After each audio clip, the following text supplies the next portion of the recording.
Good morning, good evening, wherever you are now. Welcome back to the show. We're going to go over something today I did not want to go over, due to the fact of just speaking your mind and using your First Amendment is starting to be a life or death situation, and I did not think that anything would ever get that far. This is an unfortunate situation, and I do not see a lot of news coverage on this, and I'm not seeing anybody really saying anything. So I want to be one of the few who disclose this story, and if you have not seen it, we're going to commentate over it right now. Welcome to my thoughts, you know what I'm saying, and appreciate you tuning in. Let's get into it. New developments tonight in the death of a teenager at a Foster County street dance. According to court papers, it wasn't an accident, but they say a politically motivated attack. WDAY News reporter Matt Henson broke the story for you online today. He joins us live tonight for why the driver confessed to police. Matt? Okay, and you heard what she said. I read over the story as well. My phone died, so I don't have it. I wrote this whole thing out and everything, but we're just gonna do this off the brain, off the top. Okay, so this was politically motivated. Okay, and I saw some articles yesterday, and they were lies, and they switched up the story. But this is the real story. You can Google it, whatever you would like, and look up the article and read it yourself. Pretty much gonna be the same topic it's covering over right now. Okay. But politically motivated, and I think it's weird that no news coverage is covering the situation, Dan and Kirsten, according to court papers, moments before he was killed, 18-year-old Cayler Ellingson called his mom to come rescue him because 41-year-old Shannon Brandt was chasing him in the city of McHenry, where the street dance had just wrapped up. The papers don't indicate how Cayler Ellingson was being chased, but by the time his mom could get there, her son was dead. I don't understand the differences. 41-year-old Shannon Brandt had a tough time understanding the charges against him. Vehicular homicide and leaving the scene of a deadly accident. He's actually the one that called 911. And I just want to cover and go over this. This man has had a prior DUI, and also this man left the scene, although this is a gentleman's about to say, he called 911. He still left the scene, left that young man for dead. Rest in peace to that young man. I haven't been seeing a lot of people talk about that or anything. A lot of people seem like been celebrating, and that's absolutely terrible. Shame on you people.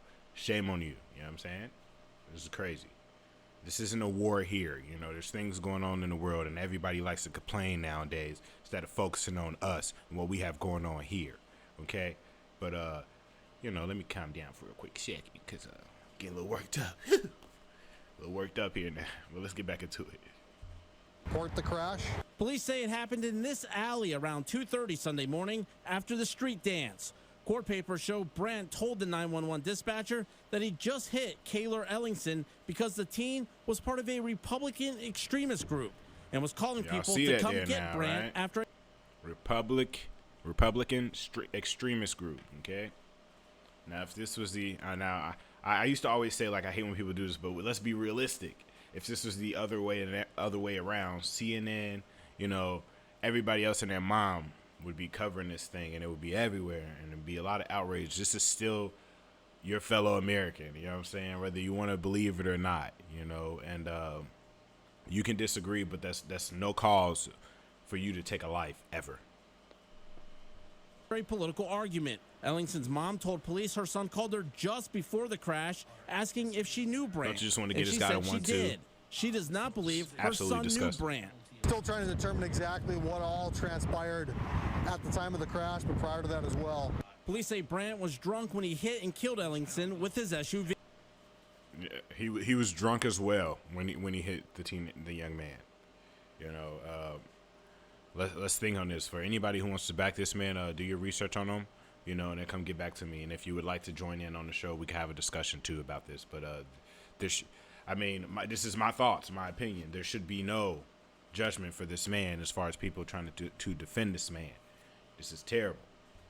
We do not know of any witnesses. We still are making attempts to interview potential witnesses from the street dance, people that were present prior to the crash happening. A judge ordered Brandt held on $50,000 cash, which he objected, saying he's not a flight risk. Oh my goodness. He's not a flight risk.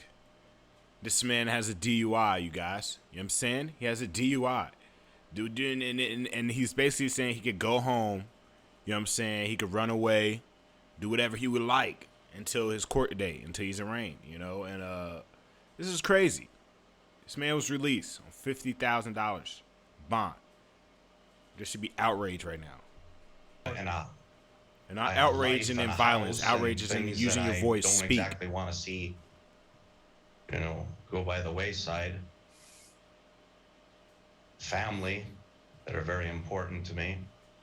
You took someone's child. That was If very convicted important to on them. the vehicular homicide charge alone, Brandt would face a minimum of 10 years in prison because of a DUI on his record. The max is 20, and troopers say as the investigation develops, they could recommend more serious charges. Reporting live, Matt Henson, WDAY News.